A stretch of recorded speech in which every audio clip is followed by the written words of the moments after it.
let's address the elephant in the room. Things have changed. That's not how it happened. What do you do, actually? It's quite easy to find fault in people. I felt a little bit misdirected by his statement.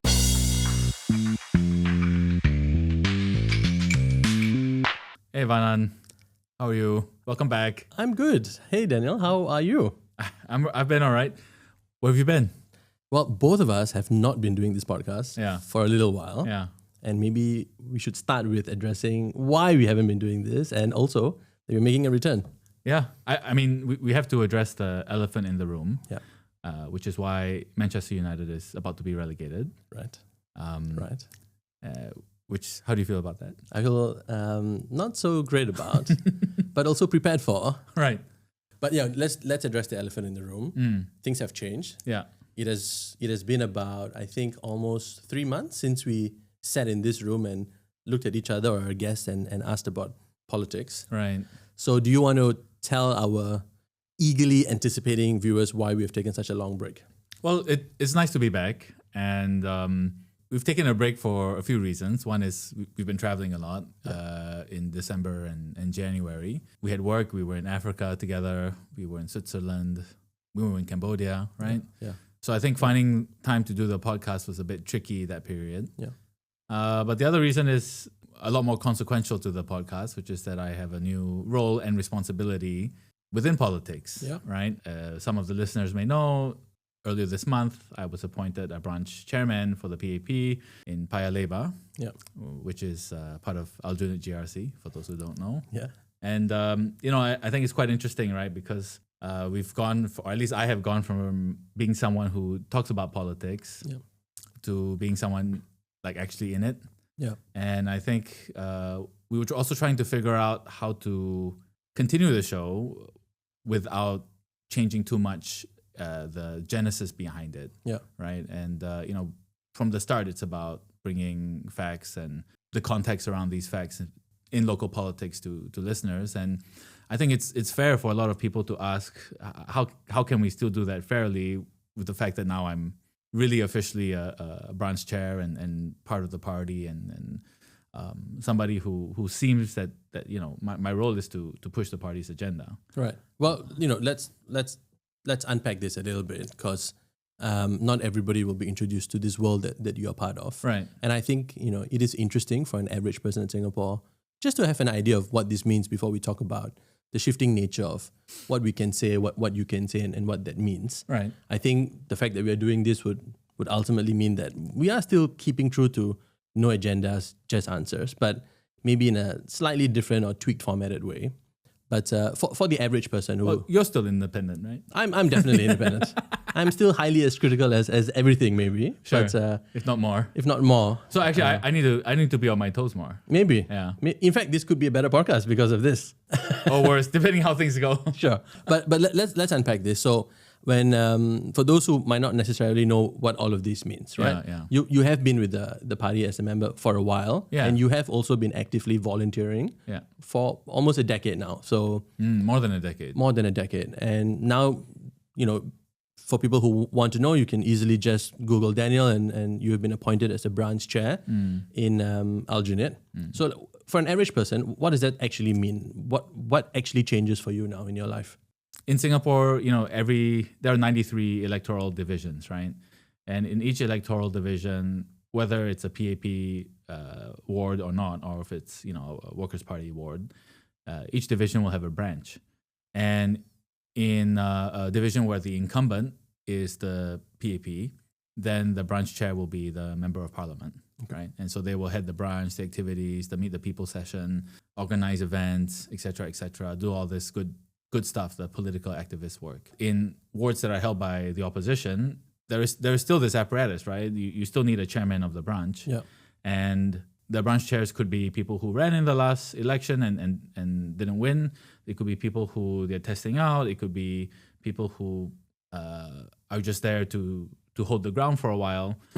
We all know that a GE will be held this year, 2025. Yep. I don't know my place in it at all, but generally speaking, with this time left, I've been asked to serve in the capacity where I help to bring the branch through its activities and, Right. and ramp up towards the GE. Yeah, it's a political position that you have. You're a branch chair Yeah. in an area that has otherwise now been won by the opposition, which is a non-PAP, the Workers' Party. Right. But you are serving as a branch chair, and you've just been serving now for This is my third week now. third week now, Yeah. right? Okay. And so what do you do actually?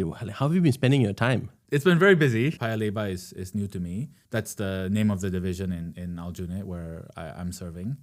But I have, like you mentioned, been serving with the party for a long time, both in the branch and also in the community and other aspects, right? And so what I do now is two things. One is to really try and understand the ground, to get to know as many people there and the stakeholders there as best as I can. And that includes the different trade associations, the people who run the hawker centers, business owners, but of course, most importantly, residents. So a lot of house visits, meeting up with residents at coffee shops, or they come to our Paya Lebar Cares session, which is our equivalent of Meet the People sessions. Because I'm not an MP, right? So we can't hold MPS in that way, right? So we have to frame it a bit differently. Right. So I've been very busy with that. Yeah, basically just trying to meet as many people as I can and understand what the concerns are on the ground. Right. And because you haven't done this in this area, it's you getting to know them, but also, I guess, them getting to know you, right, at the same time. Absolutely. Right. Yeah. And it's also maybe important for the people who are watching, those maybe who don't understand the process. This is not a political campaigning thing. You're not lobbying. You are merely just introducing yourself to an area that you are going to serve as a branch chair. Well, I mean, I will lobby on behalf of the party. I think the branch chair is to represent the PAP in the division they're in. And, people do come up and ask questions. We've just had the budget, and I'm sure we will get into that in a little bit. Yeah. It is my responsibility to field those questions. Right. But you're absolutely right. And so the situation is a bit different. Right. No, I think that it's, as a podcast that talks about politics and policies, the experience is really good, I suppose. You bring a lens to the conversation, and hopefully when we do more podcast episodes from now on, there's a wider perspective on how we have these conversations. Yeah. Just to set the context as well, for those who might not know, you are going to an area that is kind of primarily the hottest seat for the opposition. It's where the leader of the opposition is. Yeah. So for us to dissect issues moving forward, that might involve political discourse that talks about the PAP or the government of the day's point of view or the Workers' Party. Mm-hmm. How are you going to navigate all of this while we try and unpack this in the most fairest way possible? At certain times, I would have to take off my branch chair hat and put on my pundit hat. Yeah. But I do have responsibilities. I think it's fair to let listeners know. I do have a responsibility to support the party's agenda, which, and to be fair, I mean, that is something that I would do anyway, really, right? Because I support the PAP. I'm a member. I was a cadre. I've been a cadre for half a decade. A member for almost 10 years. Right. So to me, it's not a question of individual policies, but I think on the whole, right, our entire government's approach, I still feel that the PAP has the best approach moving forward. Yeah. And the PAP, famously, it refers to itself as a broad church, right? And so the types of people that they bring in are quite diverse. There's a lot of diversity in the members. Right. I think if you're from the outside, you may not believe this, but people from the inside do know that there is a lot of exchange of ideas and dialogue within the party. But at the end of the day, we do need to kind of close ranks and support what the party is trying to push forward. Because the government wouldn't work if there are too many dissenting voices here and there, right? We all need to show strength. And that's something that I do agree on. Yeah. I do agree on that. I think there's a message here, right? That doesn't matter what color shirt you wear or what political affiliation, the right answer and the right policies are usually just the right answer and the right policies. And as long as, I guess, you can support it, substantiate it, back it up. Yeah. And I know that we will dive deep into the budget as maybe a litmus test to see how we talk about these things. Mm-hmm. Then we have to talk about those things. So you can be two people.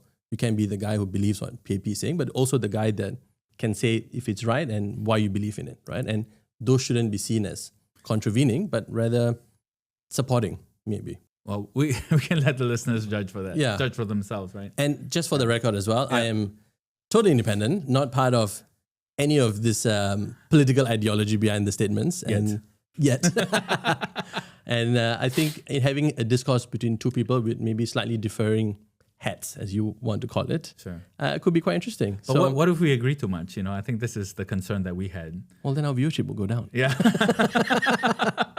So yeah, let's take that and use the budget as a way to discuss this in the next segment. But congratulations, and I know it's just the start of your journey. So all the best for all the hard work that's going to come for you. It's a tough role, and for the record, again, it's fully volunteer, right? So I'm not getting paid to do this. I think it's an honor to have this opportunity to, have this responsibility. So I am excited for that, and I've seen how much it takes to do a good job. So I have big shoes to fill as well. I mean, just before we go, I think I wouldn't be doing you a service if I don't at least let you say this about yourself.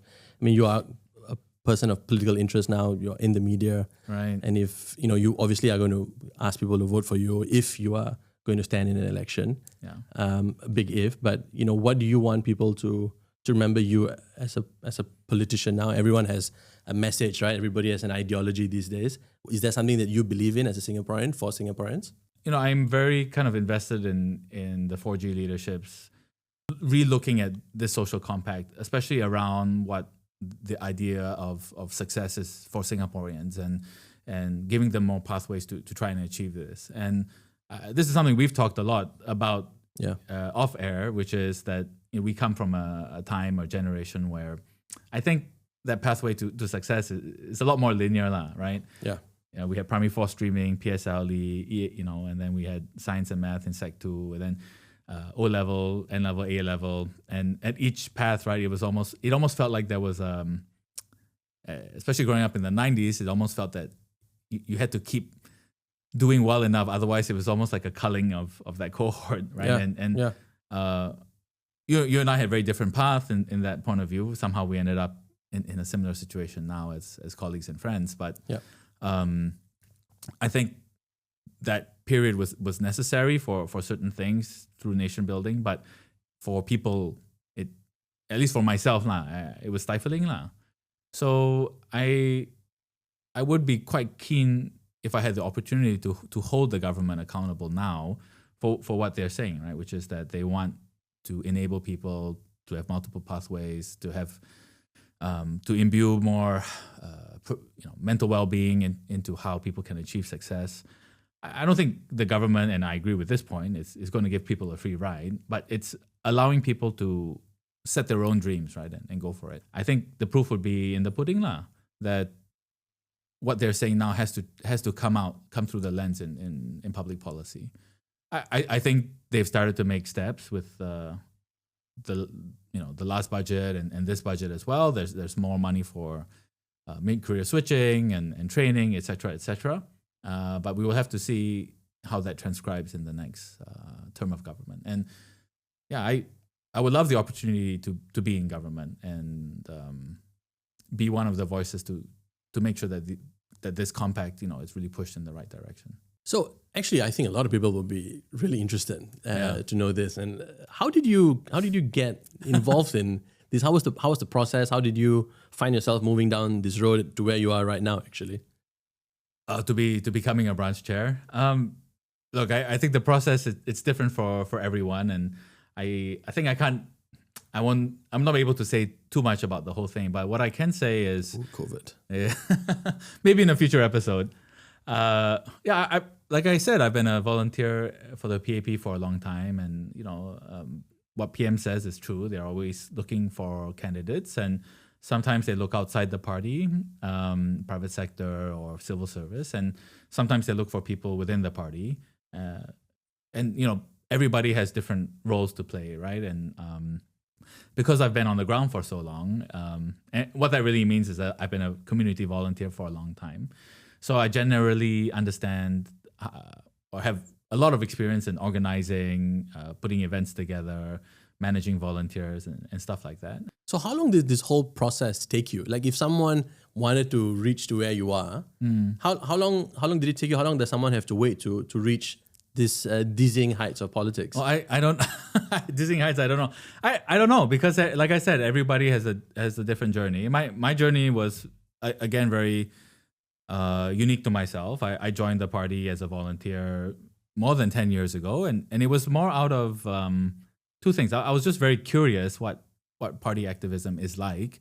I've always been interested in public policy and politics, but I had no experience in Singapore. And it was over a meal with some friends that someone just happened to be a volunteer and said, why don't you come with me one day and check out what we do at MPS. And so I went, and one thing led to another. I've continued to serve, right? I mean, it changed my life, right, that lunch, because I went from someone who I was just working and wasn't very in touch with what everyday Singaporeans' lives were like, to spending the last 10 years trying to help and organize and do things to...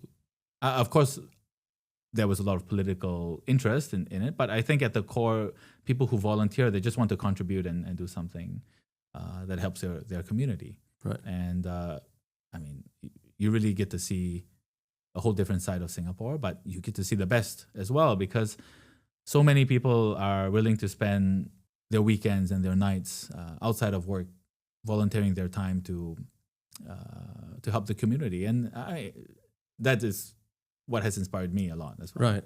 I mean, I guess this will be the question that most Singaporeans will have, right? Are you an elite? Are you a scholar? Because, I think PAP has a domino effect for people's judgments along this. So do you want to go on record to say you're not an elitist scholar that has become a PAP candidate?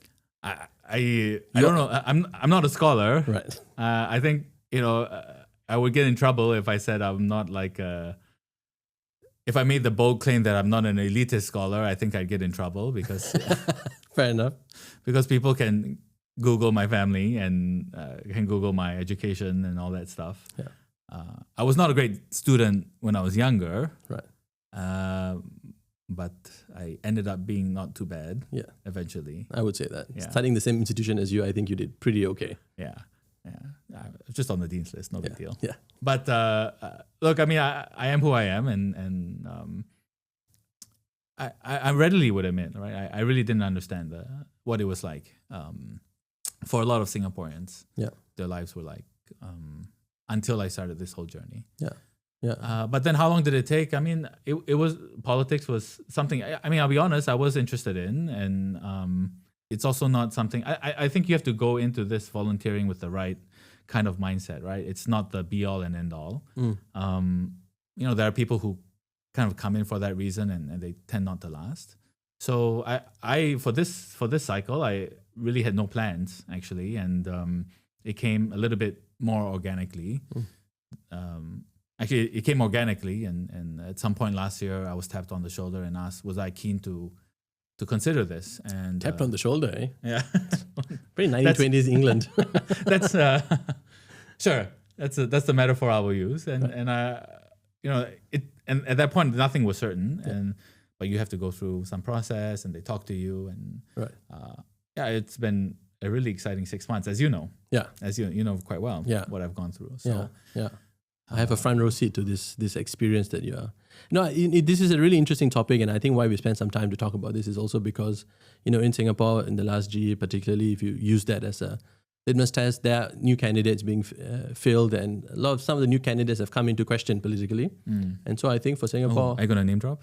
Yeah, I mean, Raisa Khan, for example, but also that guy in Jurong that... started with Dharman and then had illustrious fall from fame. So, new candidates coming and going. These are things that happen in every cycle, but it's important, I think, for Singaporeans to kind of know, I suppose, who is coming up, who are the front faces. You are on CNA's digital website as a new face. Lots of change, and I hope all the best for you, man. Political candidates, whether it's from the PAP or the opposition, I think regardless, right, to come out as a new face, it is daunting lah. You have to be quite brave. You're putting yourself out there, and we live in a time where it's quite easy to find fault in people. Yeah, I'm not faultless either. Yeah, I'm pretty good though. But okay. but I think the self-praise is international disgrace. No, I know I'm in trouble now. But I think the important thing is that people, I'm not talking about myself, right? But it's looking, when you're looking at candidates, it's of course, what they've done before and their track record and the heart that they've kind of put into what role they've done before. These are all important factors. But at the end of the day, we are just people. I think in Singapore we're still quite lucky that political discourse is not too ugly. That we put people through the ringer. Yeah, I was afraid it was a Notting Hill moment for you, where you're going to see at the end of the day, I'm just a boy standing in front of a HDB door asking for some votes. But Yeah. but there you have it. So for people who want to become a candidate, go for lunches with PAP people, and when someone taps your shoulder, make sure you turn around. That's not how it happened. That's not how it happened. All right, I won't put you too much on the spot, but let's go for this break and talk about the budget, I suppose. All right.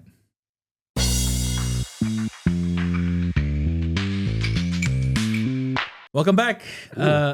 You have a good break? Yes, Okay. yes, I had a good one. Thank you for asking. So look, let's get the pod as per normal underway. So I'm gonna take off my branch chair of the PAP hat, and then I'm gonna put on a different hat. Okay. Okay, that we should maybe just touch a little bit on the budget speeches today. As we are recording, the Committee of Supply is still ongoing, and for people who don't know, that's the part of the budget debates where every ministry will present their own particular budget for the year, and members of parliament get to debate those. But the main agenda for the next year has been set. Then there have been speeches by both the opposition and the PAP MPs. You wanted to talk about the leader of the opposition's, I would say politically quite a good speech. Yeah, but the meat behind it. Yeah, I think for context, we're not going to give a full summary of the entire budget. That, as you have said, the discussions and debates are still ongoing. Mm-hmm. I think for a politics podcast, it was important to talk about this particular thing that has happened and has been going around. Right. I think in general, since the budget was delivered by Prime Minister Lawrence Wong, I think general reception has been positive, I would say. Oh, that's nice to hear. It's SG60, it made that quite clear, is giving more money, and people have been talking about whether it's because it's an election year and, the same kind of conversations that happen around CDC vouchers and all of that. But definitely we are getting more goodies this year, and I think that's already a unique starting point, because not a lot of countries, particularly coming out of a COVID year where economically a lot of them aren't doing so well, that we get this kind of gifts. It's 2025. COVID was like 3 years ago. I mean, you would be surprised and shocked how some countries still haven't reeled in from that. Yeah. So in a way, we're in a lucky position as Singapore. But the context that I wanted to set was in particular about Pritam's statement that he made in Parliament, the speech where he quote unquote used the word turbocharged inflation, and he was talking, I think, specifically about the need to increase GST. So both the rises, the 1% rise in 2023 and 2024, right? And I think when we both heard the speech, we were not together, but I thought, and I think like you did as well, that it was a very good political speech. The way he delivered it, the way he kind of focused on this need to rise costs during a time where there's a cost of living. I don't want to use the word crisis because I'm a little bit confused about this metaphor too, I suppose, because our median wage is going up and our core inflation is coming down. And yes, there has been a difficulty, but I myself personally, I'm not sure whether we are in a crisis mode, but there is an issue with cost of living. And he brought this up. He raised, which I thought was a valid point. Why are we raising GST consecutively at a time when this needed to be done? Sure. And, this had obviously been met with a lot of remarks in public media here, but I think for us, the important thing is we wanted to break this down and give some context, right? Because we both subsequently, since his speech, had talked about this, and we kind of identified some of the benefits, positives that this decision has done, what that actually means for Singapore, not just now, but the long-term effects of doing this. And I think you need to contextualize this point that was made, which I think has been going on, but maybe you want to just kind of really distill down the key things that we took out from this speech.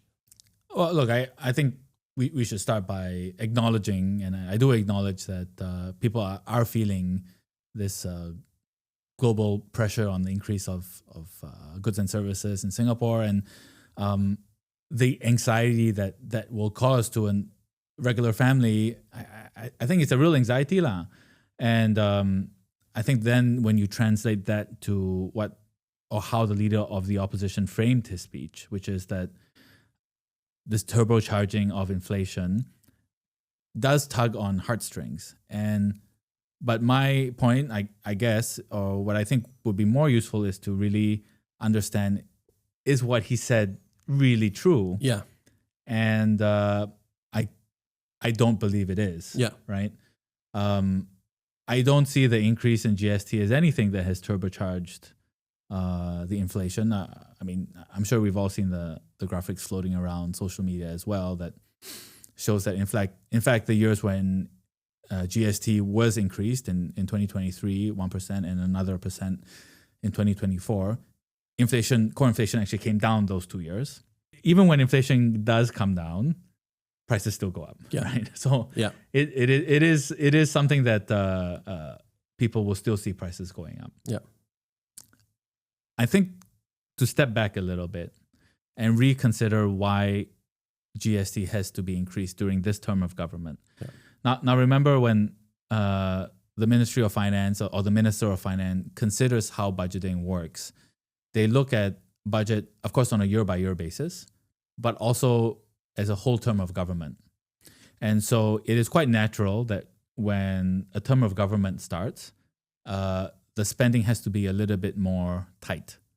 And then over the years, throughout one term, that means in between GEs, if surplus accumulates either through the NRIC or through more, I guess, government revenue through taxes or whatever, then surpluses will increase, right? That's natural. And then when surpluses increase to a point that you feel quite confident that you can spend more of that money, then you have things like the CDC vouchers, the SG60 vouchers, top-ups to, your whatever accounts, MediSave, Ease, all these things have been topped up. The way the LO's speech was framed was a bit disingenuous because he is trying to tie the rising cost of living to a decision that was made for this term of government on why GST had to be increased. Which is that, and at the end of the day, what PM had said is if GST was not increased even in this term, we would be in deficit. We would not have been able to fund a lot of the rebate programs, the CDC, the wealth transfers. We would not have been able to fund it this term of government. Let alone the next term or the term after or the term after that. And so I can understand the political argument for right now, but I think he's doing a disservice for the Singaporeans of 5-10 years from now by making that argument. I mean, I think you can even contextualize it in the way we discussed it the other day, right? Where, what was the GDP of Singapore? $500 billion. Just under $500 billion. Right. And what's 1% of that? It's 5 billion. 5 billion, something like that, right? And the economic surplus that Singapore registered was about 6 billion. So what the Prime Minister had said that the GST was that one of the core reasons for having this kind of plays true, even if you didn't want to go to a MFA report or a MOF report. Like, I mean, just logically inferring it, you can see what a 1% increase in GST would do for government revenue. Right? I think that's a really important point because, we kind of read the news and I think we would consider ourselves a bit more discerning in terms of understanding nuances. And for me, even when I heard his speech, I thought, great speech, the way he delivered it and everything kind of, it really tugged on that. Why is this happening? Tugged on your heartstrings? Yeah, absolutely. I think so. And I think I should also be, in a way, critical of myself because I might have also gotten swept up in it, like a lot of people maybe did. But, the response and the point of the Committee of Supply debates and what's happening right now is really important because two things I learned from this is, was this intentional that the leader of the opposition did, right? Because I wanted to separate this. As a political speech that he gave in Parliament and the media hits that he was getting, those extract of those speeches was great for him and the Workers' Party. But actually, it was all over TikTok. It was all over TikTok. People can get very easily moved by this. But when you actually go down and see the facts behind what he said, it didn't really quite hold up. And having these discussions with you and actually checking this for myself, like I went and checked GST revenue and overall budget revenue. And you really nerded this out, man. Yeah, I mean, we are running a politics podcast. And, I felt a little bit misdirected by his statement. So I can understand the political goodwill that he has gotten from this speech. And I don't think it carries on when you have an economic discussion about this. Yeah. And the most telling part for me is once he made that speech and, he got all the goodwill and then people criticized and people were questioning whether it's actually right.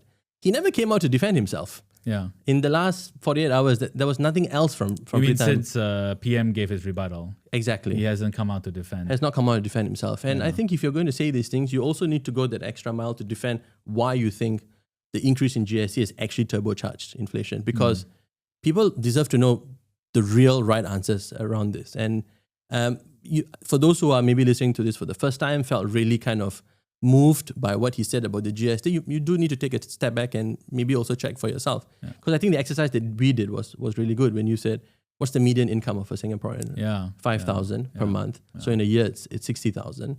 And what did you say about the No, if your median income is in Singapore, the median income is 5,000. 5,000. So an annual income of about 60,000. Yeah.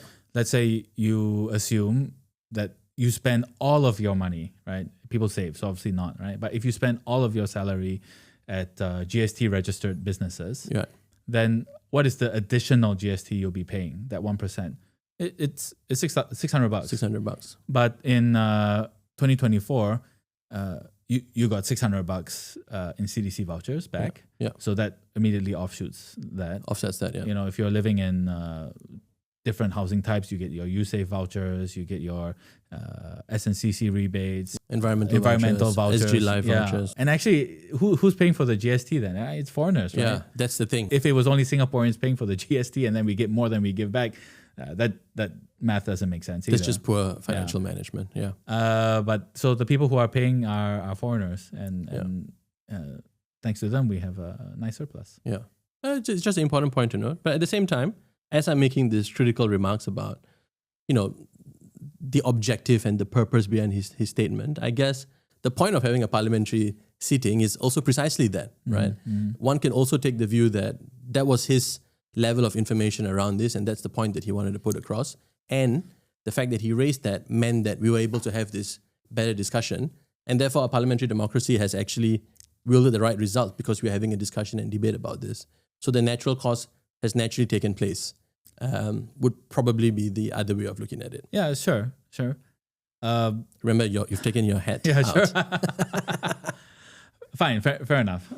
I think it was a really good political speech, and it was in the right timing as well, because as the leader of the opposition, he's the first one that gets the reply, right, to PM's budget speech. And just how parliamentary procedure works, it takes a few days before the PM can then come out and rebut all these things, which I think he did quite well. Yeah. But by then maybe the news cycle had moved on, and what Pritam had said had stuck. Well, I think it seems to be getting unstuck, and I think people are having these conversations, and I think that's all you can do. You're doing the right thing. The need to have long-term strategic financial management, I think, came to light, at least from when I delved deeper into this. And I hope more people take the time to just infer what the right and wrong about this conversation and topics are. But which is why we are doing this podcast, I suppose. Yeah, I agree. Of course, parliamentary processes are important and great. We have this debate, but I think for the good of Singapore, right, have debate around issues that are factual and don't misinterpret what has happened in the budget or any other policy for political gain. I think that's not helpful for the country going forward. Yeah. And that's fair. It is really important that we get the discussions that are happening in Parliament right, but factually accurate as well. Right. And I think any kind of drop in that kind of standard will lead to potentially disastrous results, right? Look at Brexit, look at the 350 million falsehood on the bus, and numerous attempts to relay information not in the right context, but also purely factually inaccurate has been around in other countries. So seeing all those examples, I think, reiterates the need to make sure that we get everything right, even from a simple parliamentary discussion and debate. Yeah. And I hope that kind of vein of form and that standard is carried out by everyone, elected or not elected in Parliament. Well, it was really fun to do another episode. Yeah, it's good to be back. After a while. Sure. I thought we'd be more rusty, but looks like we can ease ourselves into this. I look forward to doing more episodes, and there's so many things that has happened. Yeah. I mean, just this other weekend, Trump and Zelensky itself has has been a crazy one to discuss. But I'm sure in the next podcast we will cover these things. You've got a lot of work on your hands coming up. I do. So it's going to be an interesting year, man. Yeah, it'll be interesting 2025. And maybe your experience can lend a little bit more of an insight into how we look at Majula Presents Local Politics. Yes. No agendas, just answers. So keep following us, keep following all of our socials, and we look forward to doing more episodes down the road. Okay, bye. Bye.